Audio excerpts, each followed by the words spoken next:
తిరుమల పరకామణి చోరీ కేసులో ఫిర్యాదుదారు సతీష్ కుమార్ హత్య కేసును సీబీఐకి అప్పగించాలని కుమ్మర శాలివాహన సంఘం నాయకులు డిమాండ్ చేశారు. సతీష్ హత్యకు కారకులైన వారిని కఠినంగా శిక్షించాలంటూ అనంతపురం టవర్ క్లాక్ నుంచి జిల్లా ఎస్పీ కార్యాలయం వరకు ప్లకార్డులు పట్టుకుని ర్యాలీ నిర్వహించారు. నిందితులను వెంటనే పట్టుకోవాలని ఎస్పీ కార్యాలయంలో వినతిపత్రం అందజేశారు. బాధ్యులపై చర్యలు తీసుకుని సతీష్ కుటుంబానికి న్యాయం చేయాలని డిమాండ్ చేశారు.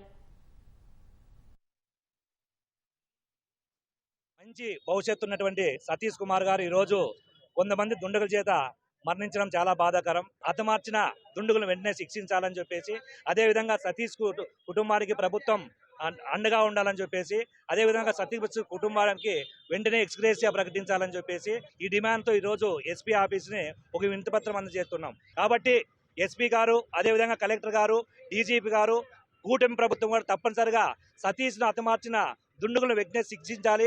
సతీష్తో హతమార్చినటువంటి ఎంతటి వారి నాయకులైనా కానీ వారిని వెంటనే శిక్షించాలి, వారిని అరెస్ట్ చేయాలని